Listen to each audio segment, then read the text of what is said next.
Good evening, everybody, and welcome to tonight's On the Sofa. We're very privileged to have Adi Viveash, and Adi will be joining us shortly. Just a couple of things before we get started. Stevenage game has been rescheduled for Tuesday the 25th of April, so quite late in the season for that one. And is working very closely with the supporters club at the moment. He is somewhere round about Kilimanjaro, at the bottom of it. I think it probably is today, before he starts his climb. But his charity auction, we're very pleased to say, has gone over the 7,000 mark, which is absolutely fantastic. If you look on our socials, you'll see the link to the auction page. There's some good items on there, so have a look and see if any of them take your fancy. Now, just a bit, sorry, I'm going to get on my high horse again. Port, very, very disappointed on the pitch, but very, very, very disappointing off the pitch. There was lots of violence. Even with an early kickoff, there was people that were hanging over seats drunk. Why pay the money to watch a game and then just be passed out for it? But all the abuse that we've given our own fans, it's just not on. We've had a report of a young lady who was with her son who just had a difference of opinion about something, and the abuse she got was just not on. What I don't know, just stood up for her in the crowd. People must know who these people are.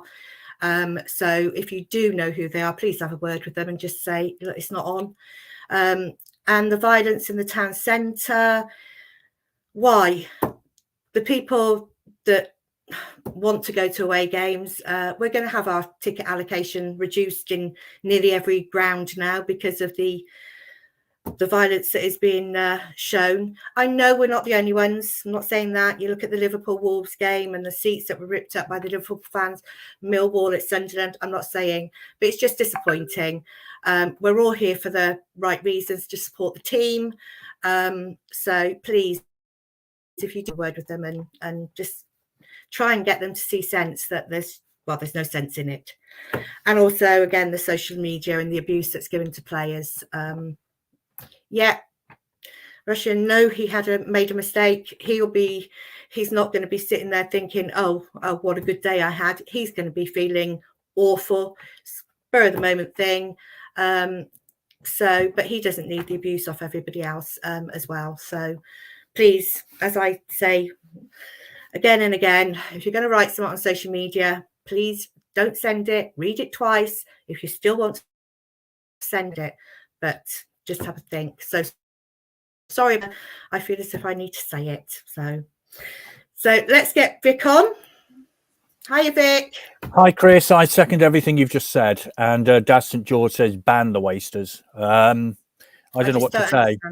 Don't understand it. We're going back to the 70s, aren't we? We are. We go there for a game of football. That's what it is, a game of football. For goodness sake, grow up is all I can say. It worries me that these young kids, what trouble they're going to get into themselves if they're not coherent and everything like that. They're just going to get into trouble. So it's their safety as well, more than anything. So sorry. I've got some. No, absolutely agree with everything you've said.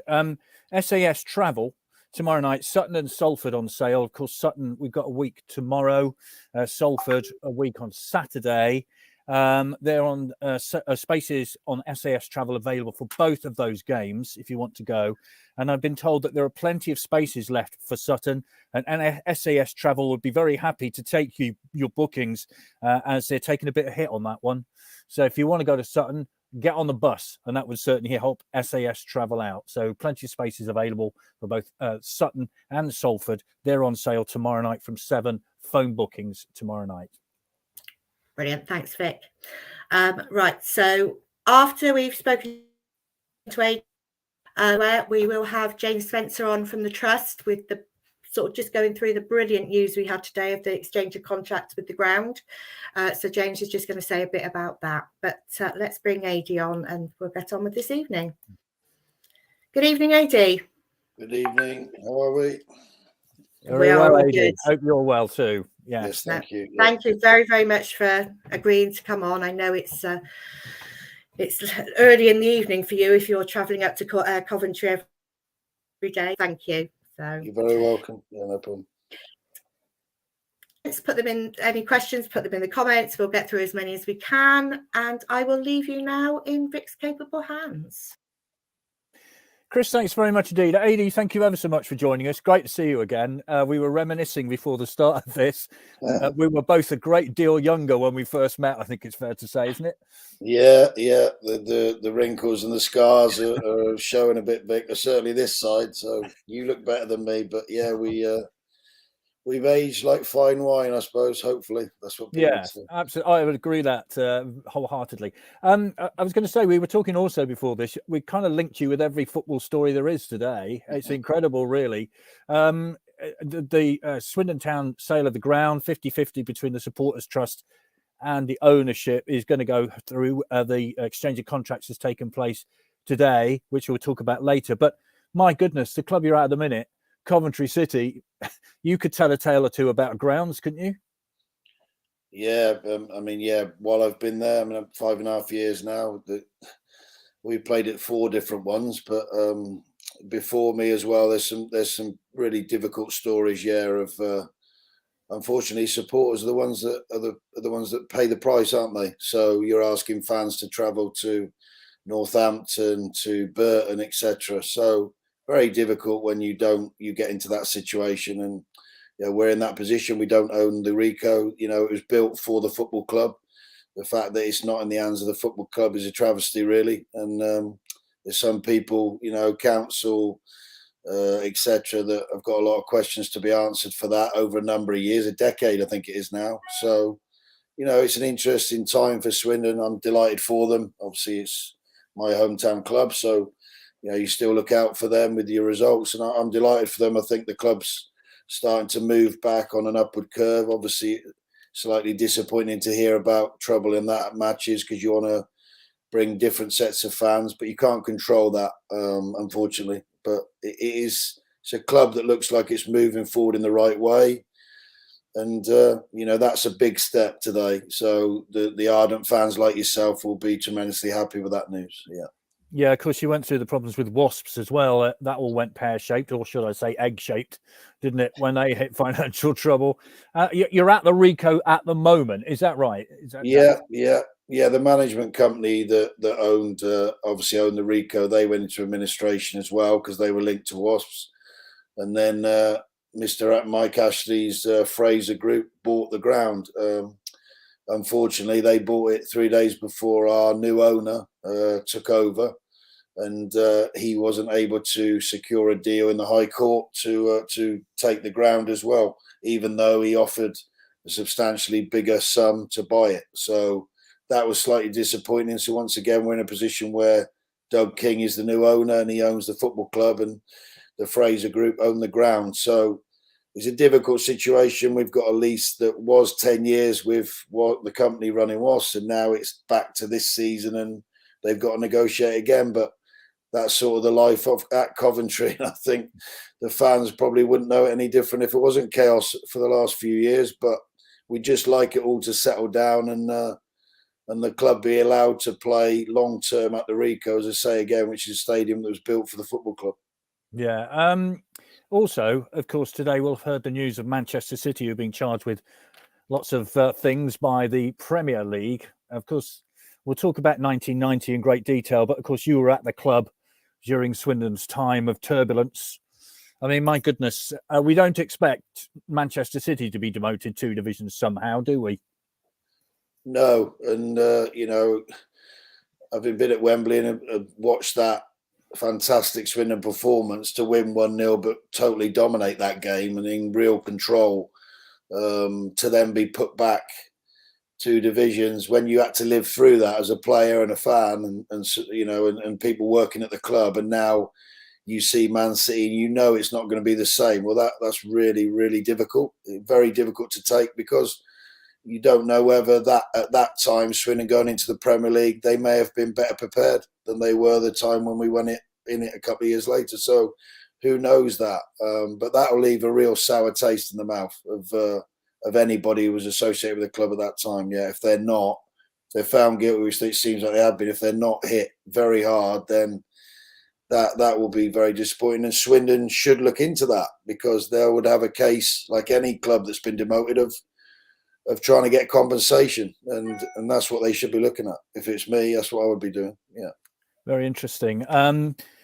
I can't connect you to the Leeds United story, I don't No. think, but I can connect you to our new head coach, of course, Jody Morris, because you're at Chelsea in the youth setup. So was he. Yeah, Jody. When Jody first came in, he came in to work with the late Dermot Drummy, who was the 21s coach. Jody did some work with him, did some sessions, and then he started obviously taking age groups. And my last year at Chelsea, doing the 23s, now the 21s. It was Jody's first year as 18s coach. So we did pre-season together in Germany, and we obviously spoke a lot. He made no secret of the fact that he saw himself as being that in the future. He wanted to be a first team manager or head coach, as it is with Swindon, and now he's got his wish. He's obviously got a wealth of experience. He played the game at the highest level. He's a very driven person. He'll want his teams to play with that, a lot of energy and a lot of drive. He likes the game to be played in the right way. But it'll be interesting challenge for him. He's obviously worked at the highest level at Chelsea with Frank, and got to a playoff final with Derby, and so he's had success in the senior game as well as, unrivaled success at youth level. So he's a winner. He was a winner as a player, and it'll be interesting to see. Obviously, I wish him the best of luck. Him and Ed Brand. They obviously have another ex-colleague of mine at Chelsea, who's going to come and work with him. But yeah, it'll be lively. It'll be lively with him, and the players will certainly know the work ethic that he demands, because he's a demanding coach. Yeah, he is. Well, great. I don't think there's any other football news today that I can talk to you about, but that's extraordinary, really, to link you with you so much. Pete Lango, of course, who you were a youth player with at the county ground. He sends his best wishes and says, "Hi, Adi, me old mate, top bloke." And Steve Hale, who's recently left you as goalkeeping coach, of course. Yeah. He's gone off to Crawley. A top man and a top coach. Important question on staff birthdays. What's Adi's favourite cake of choice? Can you enlighten us? Chocolate cake. He knows that as well. So, yeah, he had to bring a cake in on his last day, Steve. He did very well with us, and he came and travelled with the first team in the break for the World Cup. We went and trained in Spain, warm weather, and the goalie coach was unable to attend, and Steve came, and so it was nice to have him with us for a few days. He's a good character. I know he does the commentary on the games and etc. So, yeah, he's a good character now at one of your rival teams. So, yeah.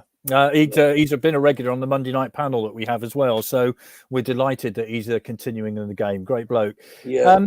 That chocolate thing takes me way, way back to when we first met. Now, this was in Woolen's off license. For no other reason, I interviewed you there with Andy Woolen. Yeah. And that's where your love of chocolate began, I think, isn't it? Yeah, it is. It was harnessed there, definitely.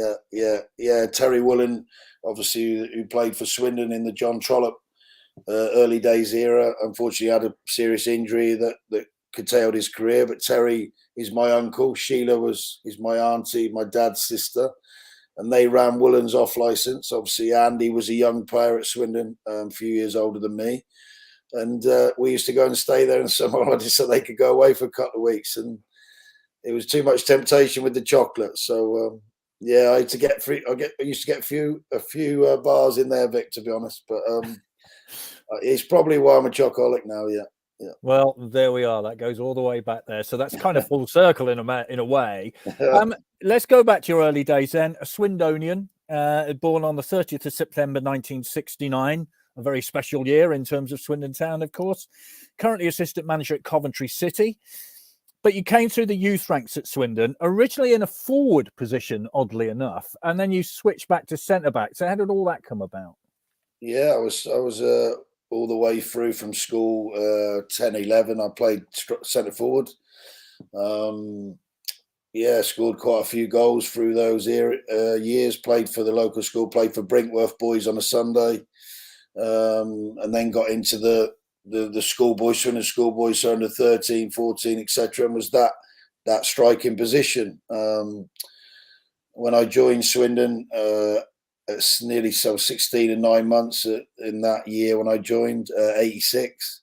John Trollope obviously was the youth team coach, and I was a striker in that day. I had people like Denny Mundy and people like that in front of me, and I think it was around that time. Sometimes I played on the left, so I started playing left in a front three, I suppose, at times. The first year as an apprentice didn't go as well as I would have liked. It certainly didn't go as well as John would have liked. So there was discussions probably around that time about things, but it was Ozzy Ardiles who first said about me playing centre back when Ozzy came to be the manager. He felt that there was something there, and I think Colin got injured. We went to Ireland on a pre-season trip, and I played against Everton, Cotty and Newell, and we did okay, even though we lost 2-0. And Ozzy said, "I want to try you there," and that's really where it came. I think the pace disappeared that I had when I was young. Obviously, my mates rib me about that now, but yeah, 11, I felt I was pretty quick during that 11, 12, 13 years. But as I got older, it seemed to disappear. So being able to see the game probably a little bit easier from the back, it probably helped the transition. And it was very interesting at first how it worked. But, it obviously gave me a good, solid career. And I certainly enjoyed the challenge of being a centre-back and trying to work out, if you like, where strikers, because I used to play up front, you try and read the striker's movement in your head because you knew what the moves were because you'd done them. And I tried to make up for the lack of pace with a good knowledge of the game and reading of the game. And that was probably one of my biggest strengths, I think, as I moved through my career. Yeah. You had one or two notable people alongside you in that group of youths, didn't you? And that was a decent youth setup at that point.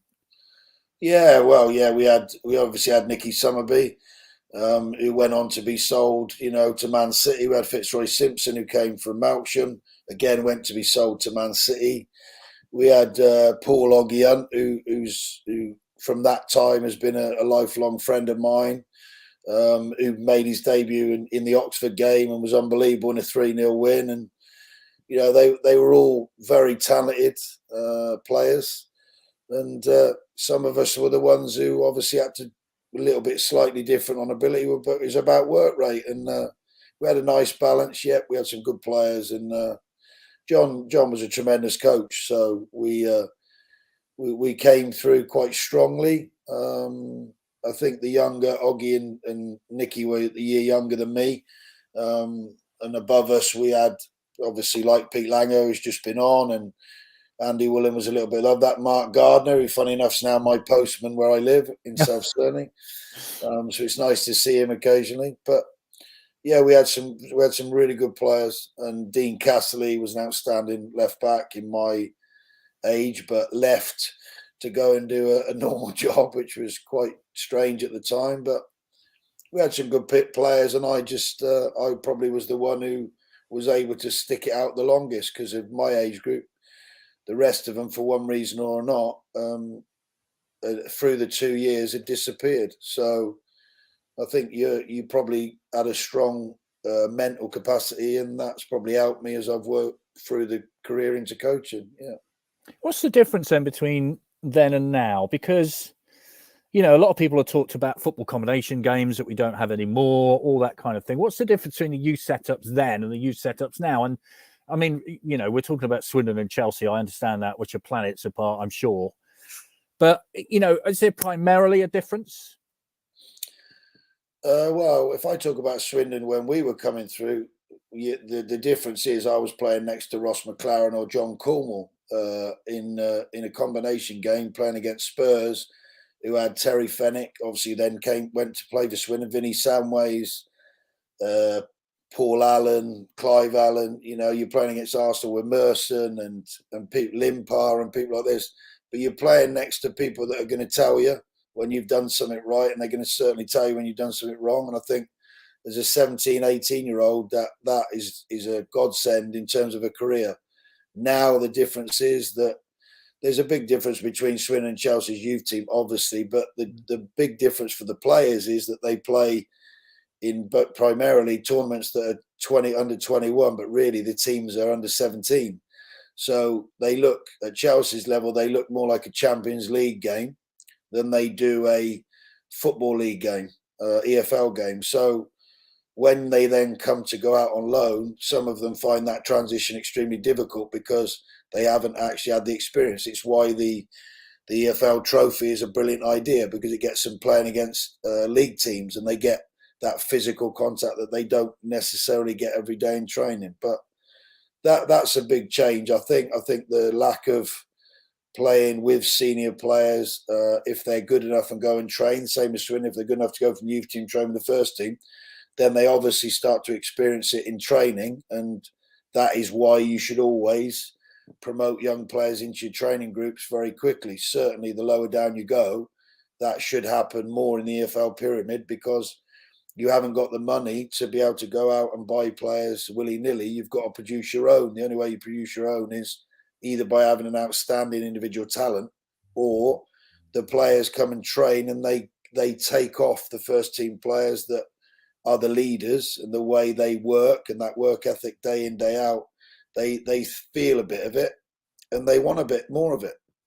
Scott Twine, I would say, is probably in that category of that type of thing lately, who I've seen. Scott obviously didn't always work for him at Swindon. He went on loan to Newport and did tremendously well, came back and then started getting the goals for Swindon. Then he moves on MK Dons and now he's a £5 million player. So I think that's through playing matches. And I think that's the thing you've got to realise with young players. When they're good enough, they need to go and play matches. They can't be held back. That's how they develop.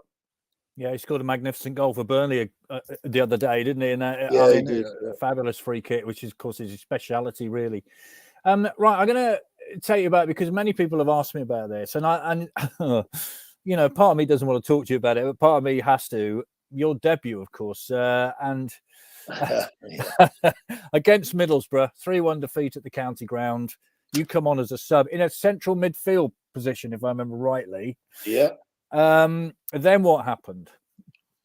Well, I mean, it was I think it was, to be honest, I think it's when you look back now, it's probably a strange decision, and Ozzy would probably say the same. I don't know, but it was a bit strange because Nicky Summerby was on the bench, who obviously had played midfield.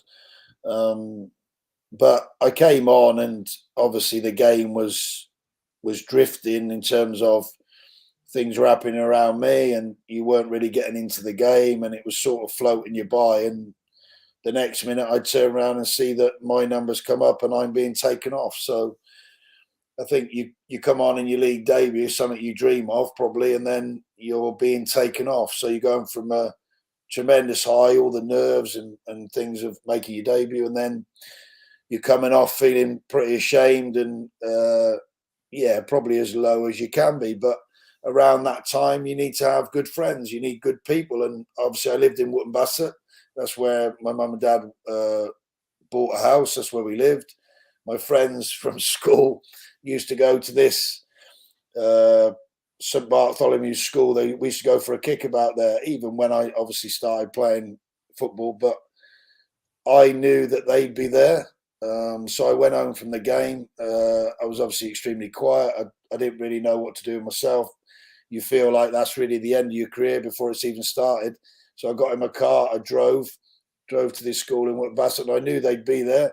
And it's the thing I needed, because they just absolutely took the mickey out of me for about 3 hours. But it's your friends doing it. So it was able to prepare me, I suppose, for what's coming. And on the Monday, I just went in and I carried on as normal. And that's what I'm talking about, that mental toughness that has had to help me through my career, through my life, because you've gone through difficult experiences, personally and professionally, and that has helped me be able to pass that on to the young players that I've been very fortunate to work with over the last 15 years as a coach. And so it helped shape me. So I wouldn't change anything, even that, because it gave me certainly a desire and an inner steel that I needed at times through my life. Yeah, it's interesting because Dave, the chair, who sent one of the questions in about that, he says, how did that experience make you stronger? Well, clearly, that is something that you did put in your armory. And when you're talking to younger players, these are the experiences that you can pass on to them. It's invaluable, although at the time it didn't feel that, I guess. Yeah, well, yeah. You obviously, I think you feel more for, your family are in the crowd. So, of course, I'm not stupid enough to know I wasn't the most popular of homegrown players, which, is a little bit interesting. I find that very interesting because wherever I go and watch everything else, all they do is go mad about their homegrown players. And I think Swindon has had a little bit of a up and down experience with that, not just with me, with other players as well. And I think that's quite interesting dynamic. But yeah, at the time, I think you think more about your family, about maybe how embarrassed your mum and dad would be in that crowd and people giving them stick and blah blah blah. And I think that helps you take the focus probably away from yourself. You just want to make sure that your family unit are okay. But for me, it just made me go, well, I'm even more determined to prove people wrong, even whether that's at Swindon or somewhere else. It gives you an inner steel that you can pass on to people if you know how to pass that on. And that's the skill. People that will tell you as coaches, that's the skill you have to have if you've gone through an experience. I always used to share with the boys at Chelsea some of my life experiences that are quite difficult to listen to, and they're 17 years of age, but I had to give them a shock value because a lot of them come from inner city London.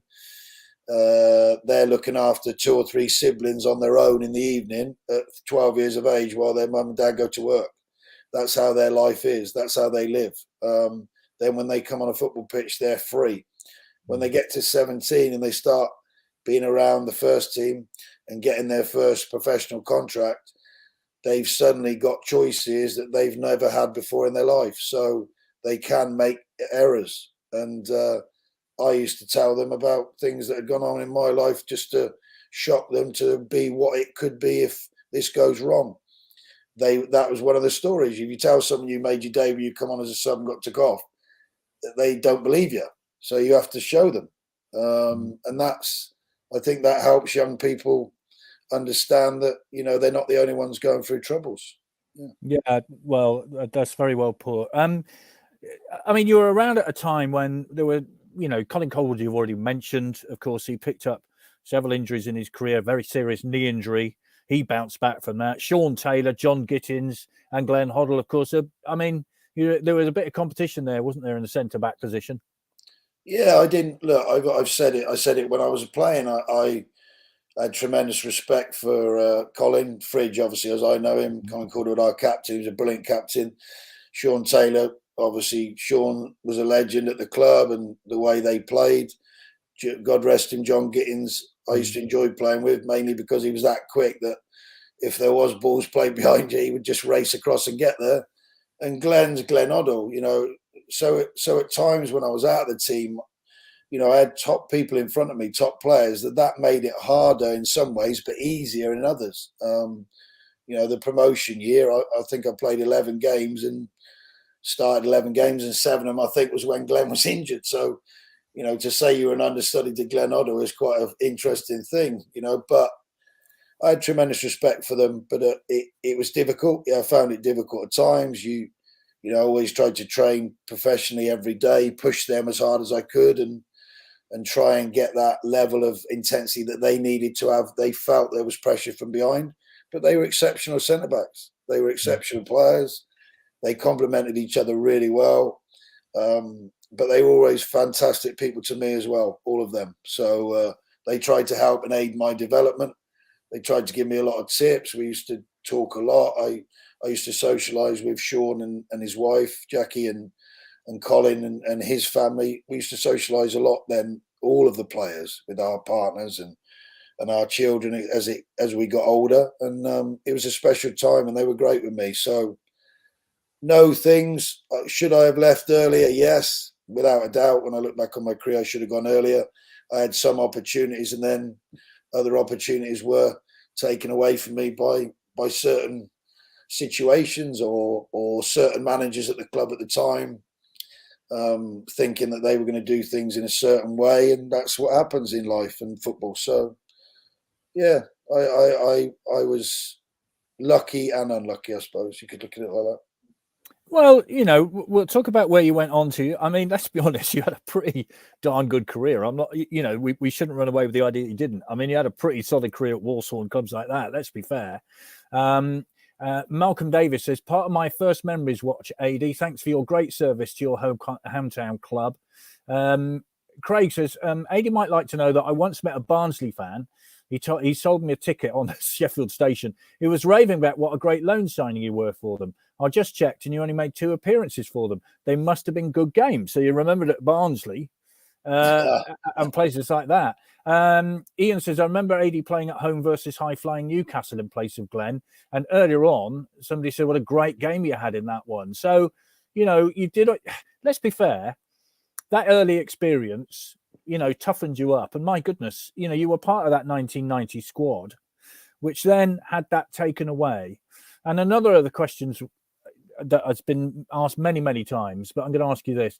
Nobody will ever know. Do you think that 1990 team would have survived in Division 1? Now, I think lower middle table comfortably. What do you think? Yeah, I think it would. Yeah. I think at that time, like I say, the display they played in the final against Sunderland was, it was a 1-0. It could have been 7. It was so dominant, controlled, quality football, very good manager. Team was fit. It played the game the right way. Had a lot of work ethic in the side, but it had some sparkling individual talent. Yes, yeah. I think that was the time, and I think that's my point from earlier. It's okay. We're many moons on. It doesn't matter. It's the principle. It's the principle of what it should be about in life, in society, that if you make errors, then you're getting punished. Well, it doesn't matter if you're the richest person in the world or the poorest. You've got to have the same punishment. So that is a really, for Swindon people, that would be a real tough thing. And we all our friends were fans. All our friends went to Wembley. There's a lot of people that have been invested a lot of time in that season. To have it taken away and ripped away like that, well, that's okay. But then treat everybody else the same. How was it within the camp? I mean, I remember talking to Fitzroy Simpson, who was distraught at the time. How was it for you as players? You had to deal with that because the squad gets to Wembley, beats Sunderland, as you said. 10 days later, it's taken away. All the marches that took place, the club was in limbo. Nobody knew which league they were going to play in. How was it within the camp? Well, it was incredibly difficult. You didn't. It's that as footballers, you learn this again when you go the other side of the game and work in it. But as footballers, it's just about stability. So anytime there's any unstableness, then you start to panic. And they fret because they don't know where they're going to be. They start, rightly so, thinking about their families. And so for 10 days they thought that, we all thought we were Premier League players. And what does that obviously change? Well, people that were coming out of contract at the end of that season, that changes because they're negotiating a contract in the old First Division Premier League. So that's what they're doing. And then 10 days later they're out of contract and probably not getting another contract because the club's been demoted to 2 leagues. It was an incredibly difficult headspace to be in, and an enormous challenge for everybody then to come back on the first day of pre-season to go, well, we're now in League One. It was very difficult, and it's quite fresh in all our memories, I'd imagine, everybody who was there, because it was just a difficult time. But as players, and that's what you have to do once you're getting paid by a football club, you have to then get your head down and start to work again and try and rebuild the club. And those players that played around that time, that 10-year period there, deserve enormous respect and credit, because all of them raised Swindon's profile from where it was in League Two to a Premier League club. And it was a tremendous era, incredible era for the town, for the players, for the supporters, for the staff. Yeah, incredible time. And they bounced back from that horrendous situation, bounced back with enormous courage and the ability to play football in the right ways. It was a brilliant period. Sold out grounds, wasn't it? I mean, you were there. It was sold out. I remember being there so many times when the noise was incredible. It was an incredible atmosphere, brilliant to be around or playing, or even when you were in the squads and not for some of us.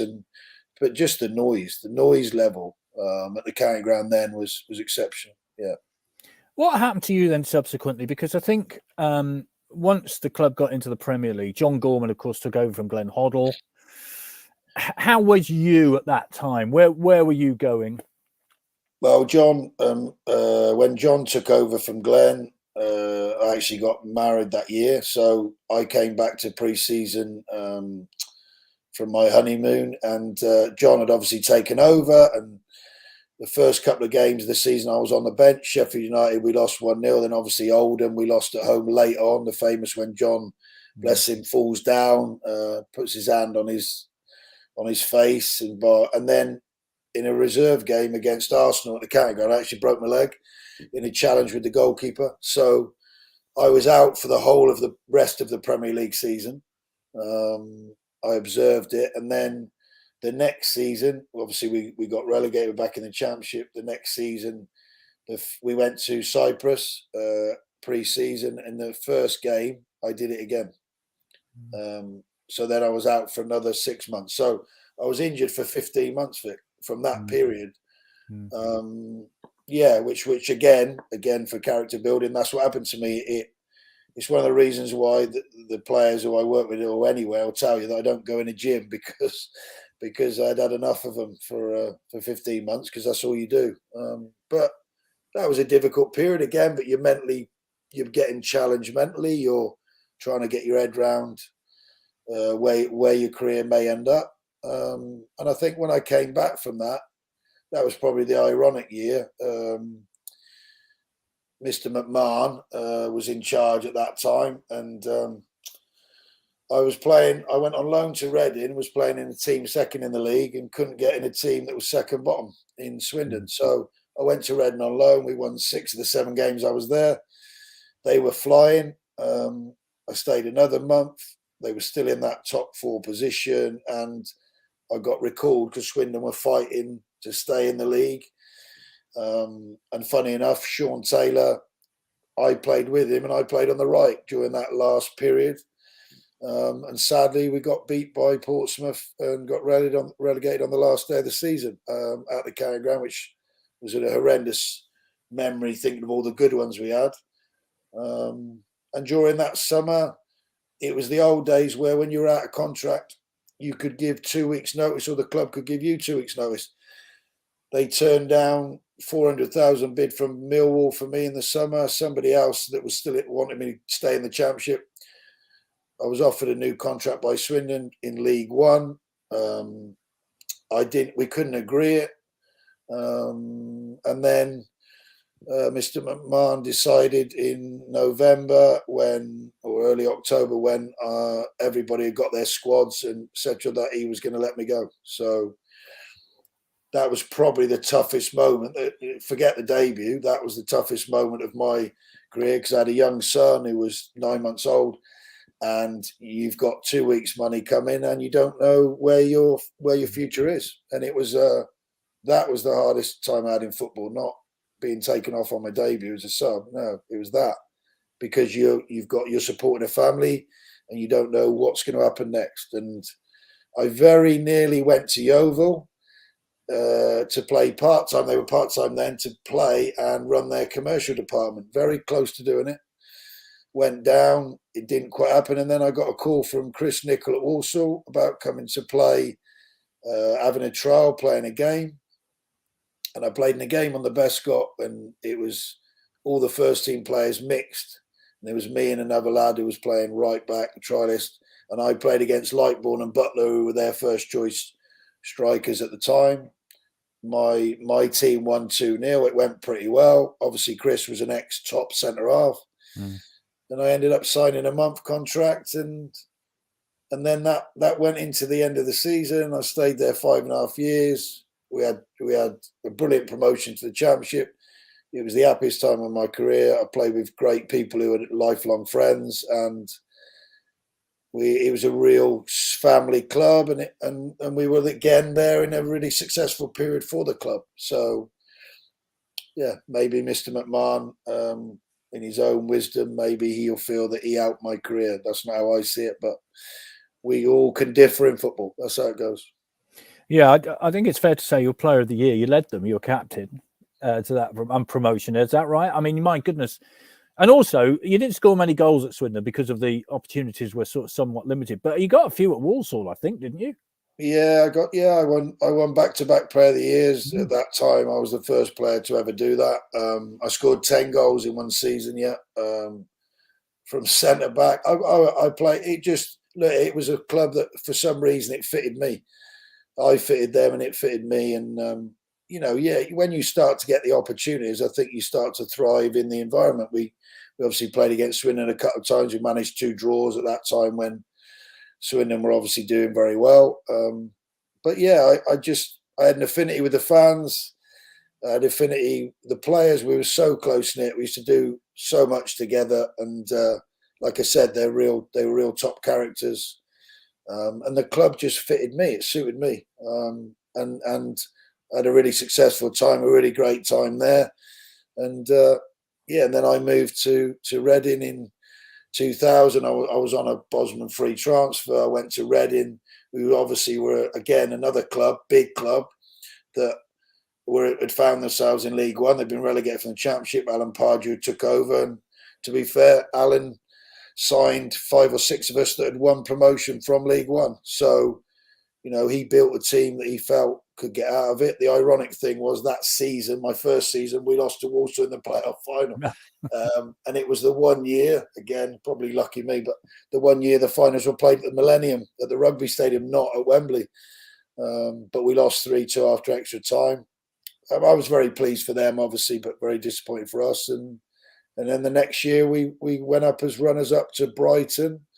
So we got promoted and we were back in the Championship. And I felt I'd played my part. I played a lot of games over the 2 years. And again, it was another promotion on your CV. And, it was very nice to have success at both the clubs that I'd played the most amount of games for.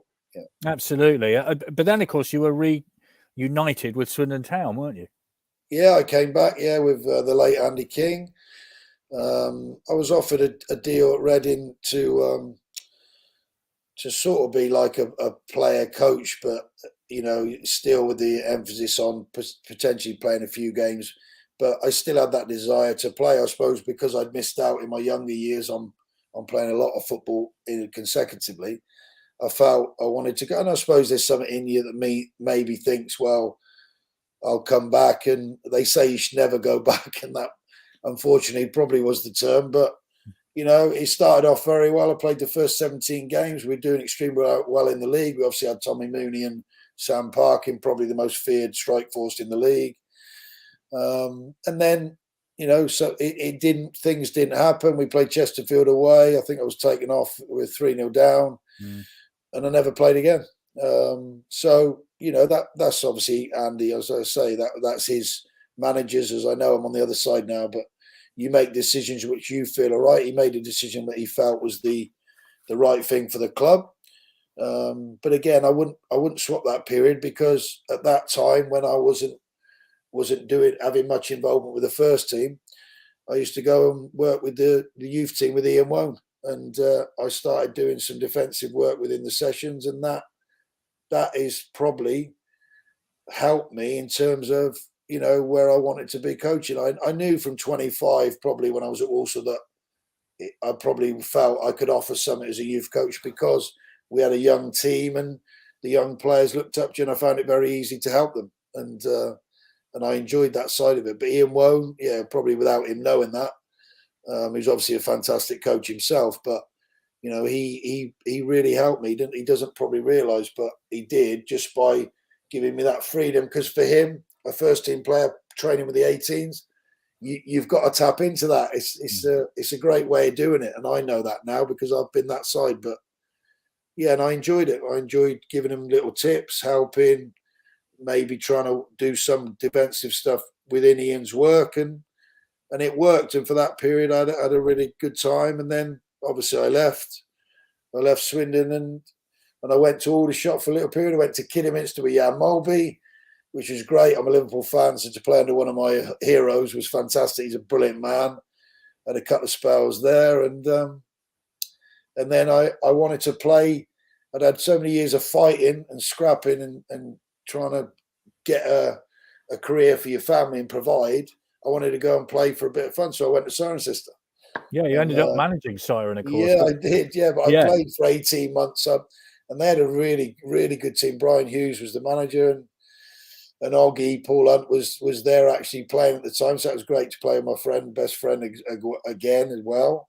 And I really enjoyed it and had tremendous respect for lads who are working 12-hour shifts and then coming and giving absolutely everything, travelling 3 hours on a Tuesday night on a bus. It certainly gives you that perspective. But I enjoyed it. I enjoyed playing with a bit of fun, that freedom. And then I started doing my coaching badges. I went away for a year. I retired from playing.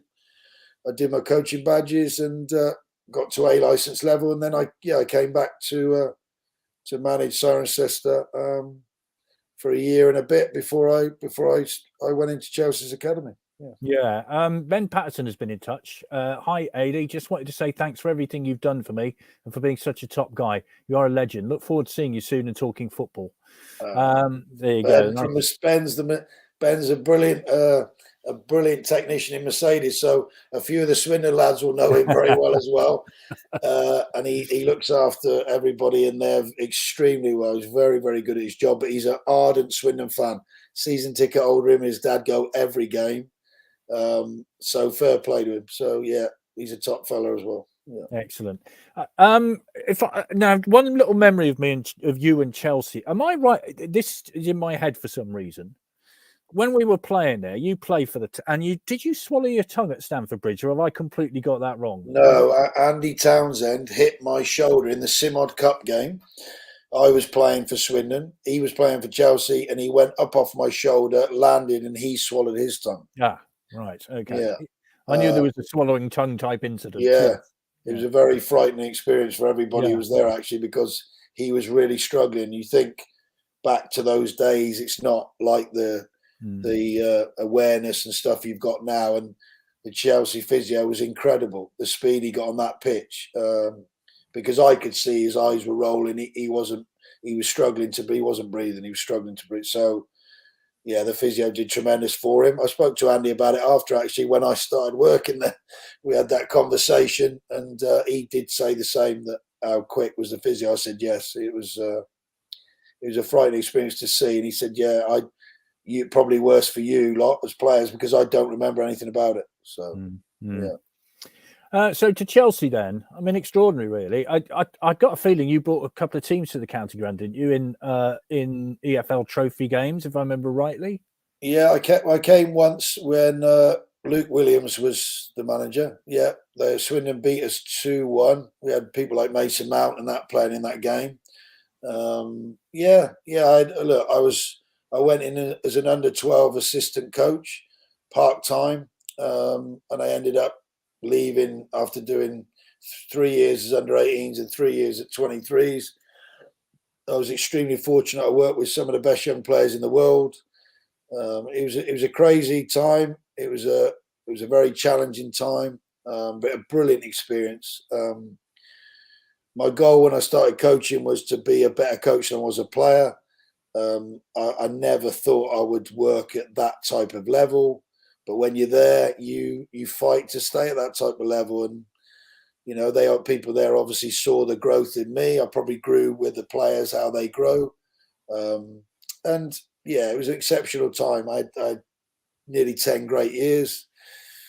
9 of them were fantastic, and 1 of them was quite difficult. A little bit like playing. It's the same with coaching. When you feel like there's going to be a change, it's a difficult time, and you have to navigate that through with a bit of class. And that's what I tried to do, because I wanted to remember how good it was there, not feel about that last year that was very difficult. So great experience, worked with some top players, some very, very good people, and observed some wonderful managers. So I was very lucky, and it certainly helped me move forward in the next stage. And I never thought I would go. I didn't have any aspirations to work in the senior game, if I'm brutally honest. I was really happy doing a development job. But after Chelsea, you take a bit of time to reflect, and then you have to see what happens. It's all about opportunities.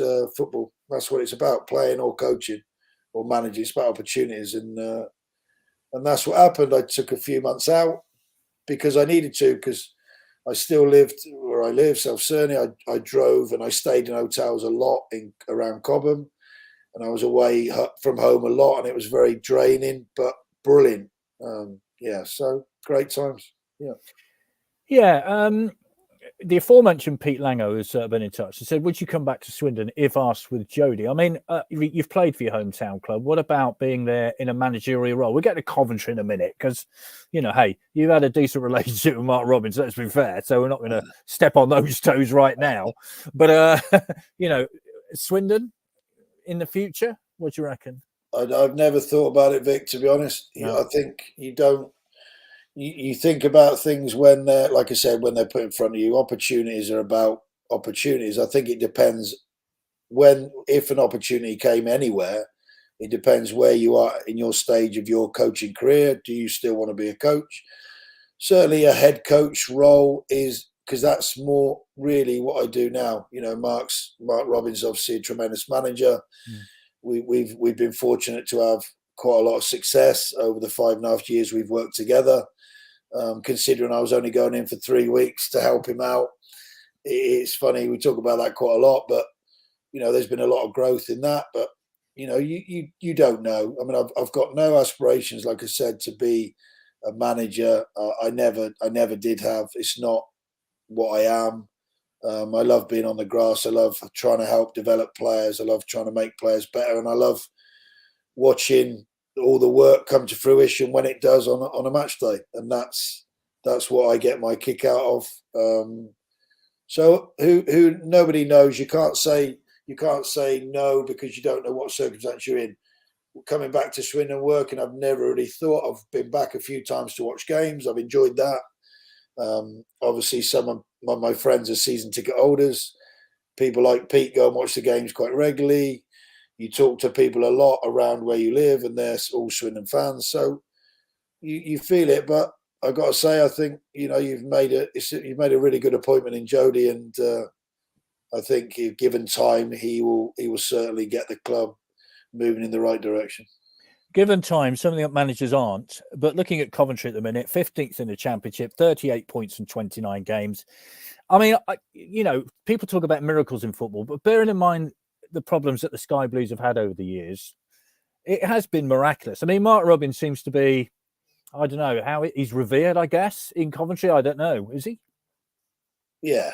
He's well, rightly so. He's a hero to the Coventry public because, he obviously, the first time around when he was here, was a little bit like Nathan Jones, I suppose, but he left when he had an opportunity to go and work at the Championship. The time he left, Coventry were doing very well in League One under his stewardship. He left. That didn't go down well, like it doesn't with the Coventry public. But when they were really struggling back in League One, Tony Mowbray had obviously left.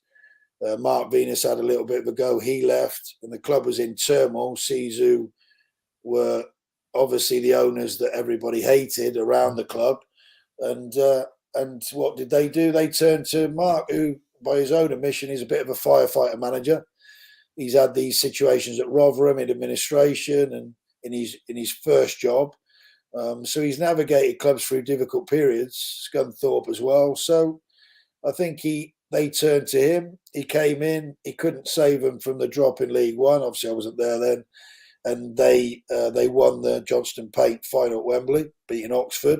Obviously, that'll go down well with Swindon fans. Yeah, that's good news. Well done. Yeah, and then he set about building a squad to get out of League Two. But the problem was that the fans were disconnected with the club, and there was a lot of unrest, and they couldn't connect to the players. So he one of his biggest things, I think, was bringing back Michael Doyle, who was obviously a young player who played with Coventry, who just won promotion with Portsmouth from League Two. Fantastic midfield player, well above League Two level. He brought in Mark McNulty, well above the level. Liam Kelly, who's obviously still with us, our club captain, and he had Willis, a young centre back who come through the academy. So he had a good core of players, but he added well. He added winners. Unfortunately, during that first couple of games of that season, his trusty and long-term assistant Steve Taylor had a bleed on the brain, was out running by the training ground, collapsed, and thankfully, he made a recovery, but he wasn't able to make a full recovery to be able to go into full-time coaching. And that's a sad thing. It's a sad thing for Mark because they were close friends and they obviously worked together for a number of years as well. But me and Mark obviously played for 1 year at Walsall together, and he'd had a few players from Chelsea Academy on loan at some of his teams. So we'd always just kept in touch a little bit. And he rang me one day. It'd been 4 months since I left Chelsea. He rang me. I was actually at Wootton Bassett at my mum's having a cup of tea. And he said, "What are you doing?" And I did that. I said, "Well, I'm in Wootton Bassett having a cup of tea." And he went, "No, what are you doing work-wise?" So I said, "Well, nothing. I'm not really looking at the minute," because I wasn't. Because, as I said, to work at that level of Chelsea every day for nearly 10 years is a drain, and you do need a bit of time to reflect and pick yourself back up. But he said, "Well, will you come in?" He said, I need some help. I've had this situation with my assistant. Will you just come in and have a look? Come in for a couple of days. So I went in, and they were League Two, obviously, and I'd just been working at Champions League of youth level. So I was trying to work out what I could offer him. Obviously, I'd played in League Two, I know that, but the game moves on. And I went in for a couple of days, and I could see the quality in the players that were higher than the level, but also was trying to. I said to him, he said, "What do you think?" I said, "I'm not sure how I can help you." He said, "Well, why?" I said, "Well, the way I train is a million miles away from this model, and that's not about League Two. It's just the intensity of the work, the way you construct a training session, blah blah blah." And he said, "Well, I'm prepared to change if it benefits us." And I mean, it's quite a brave thing to do, but it took a long time, 8 months. It probably got to the playoff semi-final when we played Notts County, second leg. We beat them 4 away from home, having drawn the first leg at home. And I think that's when the work of the 8 months of everybody to change, to evolve into a more passing footballing team was excellent. Then we were brilliant at Wembley to beat Exeter. And the evolution's carried on. He's built 4 different teams. We were obviously won League One in the lockdown year, even though we were 5 or 6 points clear at the time, I think. But we did. We won the championship, or awarded the championship, I should say. But that was a bit of a travesty for the lads because they missed out on achieving a brilliant thing to win a championship and not celebrating with the public. And that's well, much like Swindon did, of course. Yes, exactly. It's still that still ranks you as a player. You find that very difficult, and they did.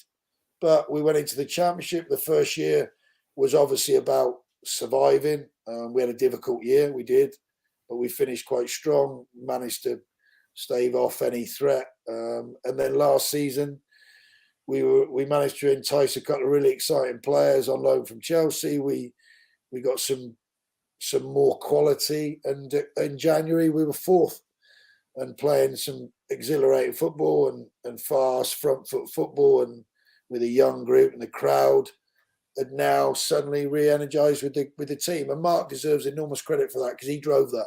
He drove that from League Two when we were getting beat at Forest Green and fans were running on the pitch and it was mayhem. But he drove that. He drove the players back into the community. He got them back to going to forums, fans forums, which were difficult. They had to answer difficult questions, but they never shied away from it, nor did he.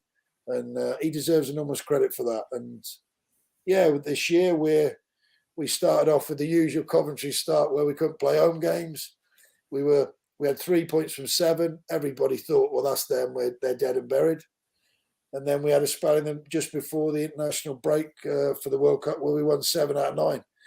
And it's been a little bit difficult since. It has. We've lost 3 or 4 key players, like anybody suffers with that. But we've lost real key players to us. And we found it more difficult. But we got a very young group and they're learning. And that's, for Coventry to be where they are on that total from where they started, the players should all be very proud of that. we've got our own ambitions of where we want to try and get to and what points total we want to try and achieve, and we'll keep working every day to try and make that happen. Well, I've got to tell you, you mentioned that game against Exeter. I live near Exeter. I went on the Exeter City supporters bus to that one. There weren't many happy people that day because Coventry absolutely dominated that game. It scored some fantastic goals, if I remember rightly, too. And so, there we go. Craig says, what an interesting and insightful interview. Thanks, Adi. It's made a great watch. Thank you very much indeed for that. Adi, it's been an absolute pleasure. I mean, I also have to tell you, you are the player with the most mispronounced names I've ever experienced in a football ground. Yeah. It's Viveash, it's Viveash, it's Viveash. How many times did they get the name right? Did they ever get the name right? Did they ever get the name right? Once one person got the name right. Yeah, one opposition announcer. Because I remember, because I went up to him and cuddled him. And said, it's no different, Vic, now. Our new owner calls me Adi.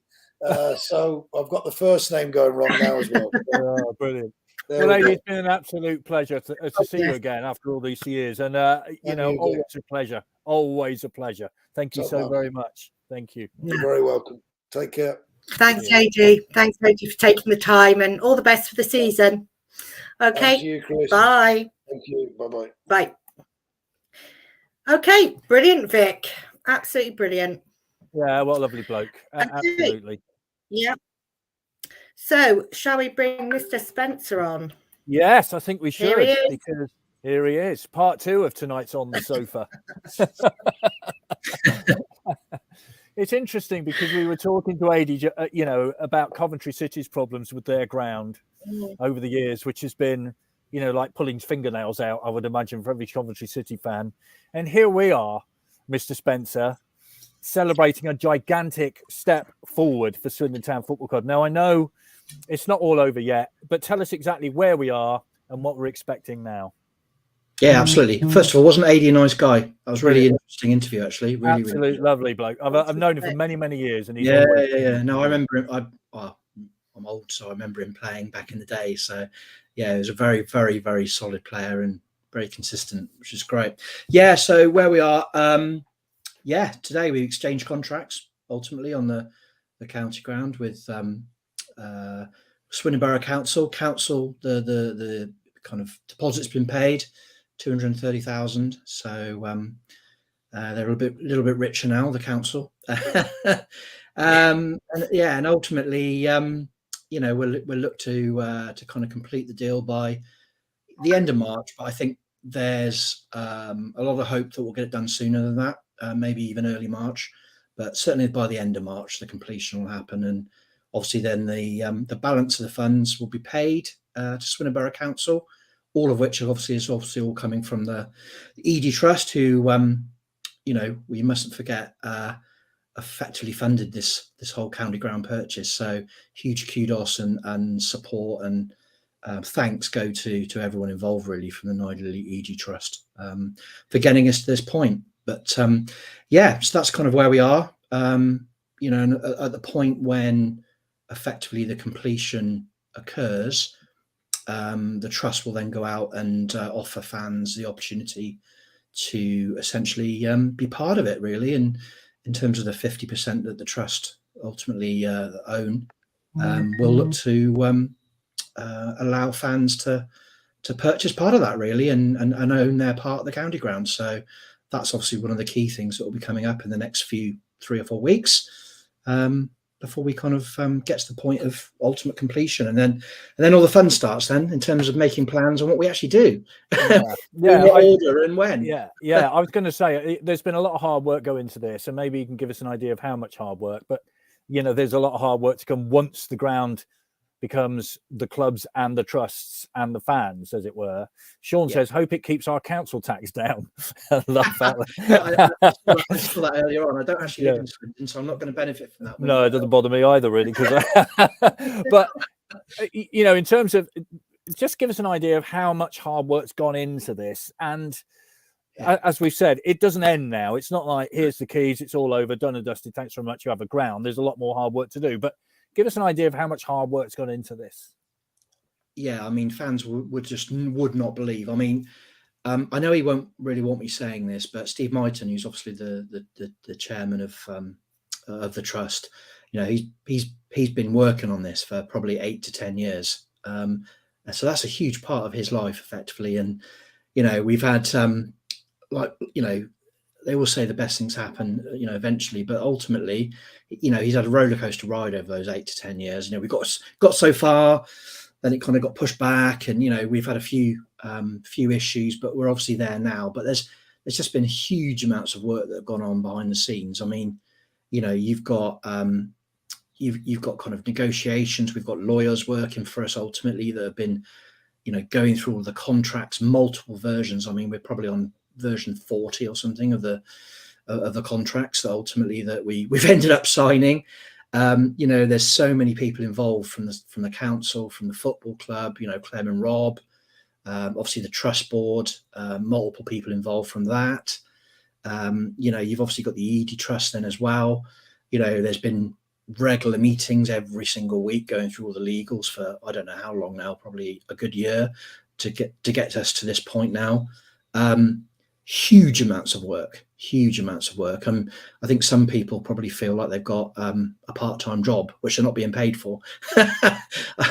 You know, I know certain people have just given up so much time, and it's you know, hugely monumental to get to this point where we're actually, you know, we formally exchange contracts and we will complete in the next kind of 4 to 6 to 8 weeks maximum, and you know, and then we'll ultimately have the keys, and then like I said, the hard work starts then, because you know, there's obviously a process we then have to go through to work out the priorities of where we put all our focus is. You know, there's I think, you know, and the statement today, you know, they've alluded to the fact that, you know, there's a couple of stands that need significant amounts of work to bring them up to standard.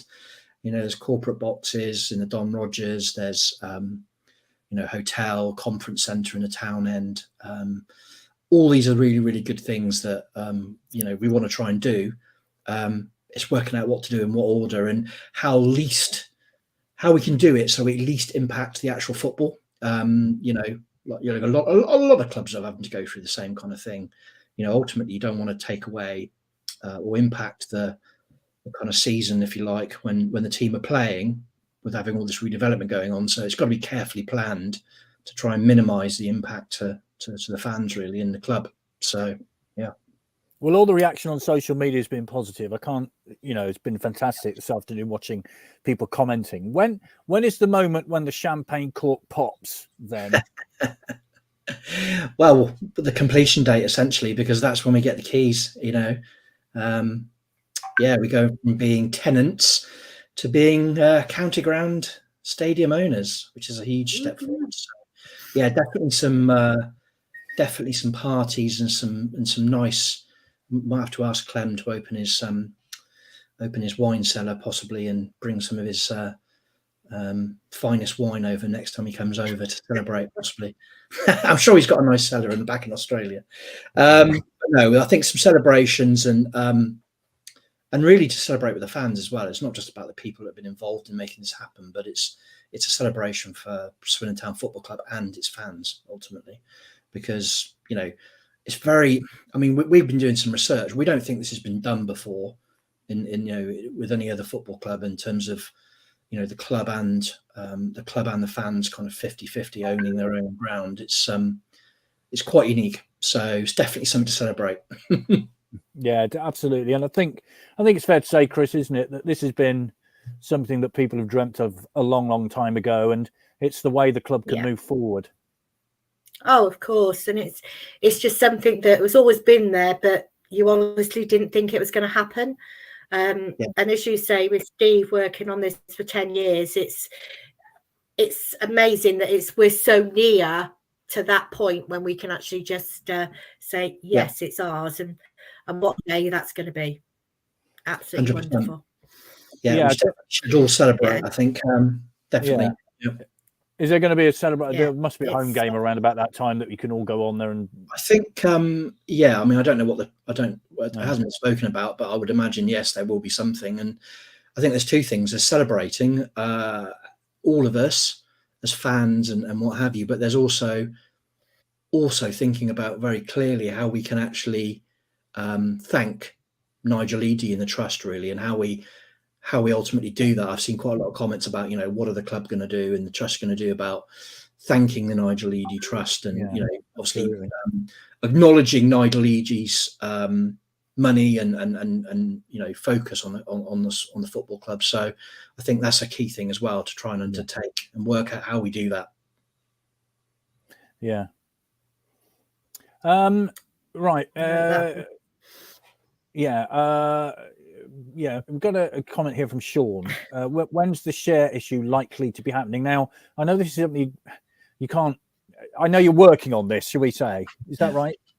Yeah, we're working on it at the moment. Obviously, most people will probably know that we've had a new website for the trust over the last 4 to 6 weeks, gone live.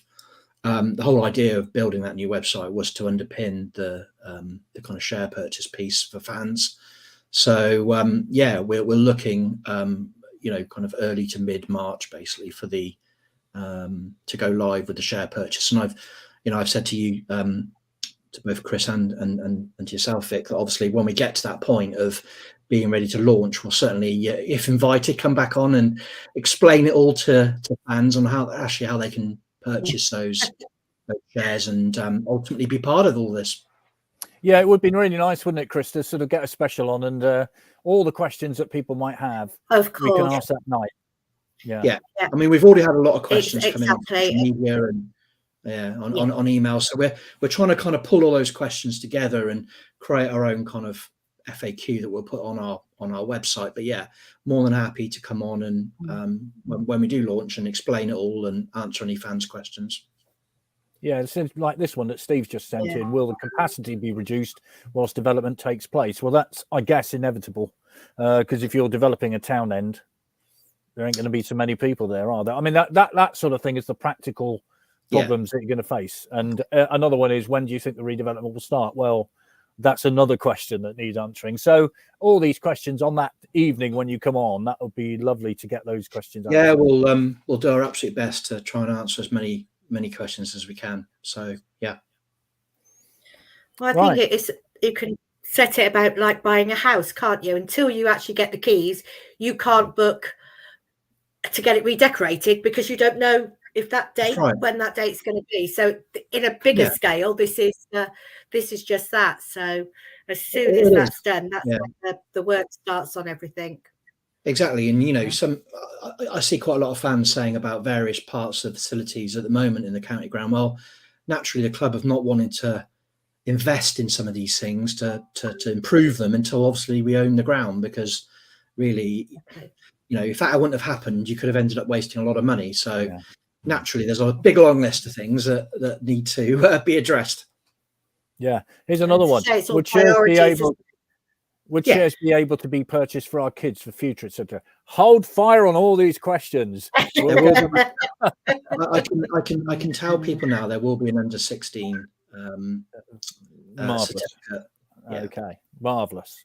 Well, I think, Chris, we better let James go and lie down in a darkened room, haven't we, for 10 minutes? Bless him, yes, and just wait for all this hard work to start. I was talking to Sharon, the membership secretary at the game on Saturday, and I said, your hard work's going to start then, because it's all that, isn't it? So absolutely, all good stuff. And I think it's just the start, really, isn't it, when you think about it? Yeah. Well, I think the best thing we can say is congratulations and well done for what you've done so far, because it's been fabulous. So, and I think the hard work from everybody at the trust, and as you say, at the club and the Nigel Eady, we've just got to. It seems very insignificant to say thank you, but it's a very, very big thank you to everybody that's been involved. It's it's been a huge team effort of a lot of people that probably a lot of people don't even know about, to be perfectly honest. Just beavering away behind the scenes. But I completely concur with that. Fantastic. Thank you so much, James, for popping on Pleasure. to just set us to right on where everything is and everything. So thank you. So thank you very much, everybody, for watching. We will be back next Monday with a panel after the Doncaster game. And you haven't got as much time now to get your cups of coffee or your dinner and everything and sit down, rush in. So they're on at 9 o'clock. So yes, I expect there'll be lots of discussion over the sending off and things like that. So get yourself ready, and we will all see you next week. Thank you very much. Bye.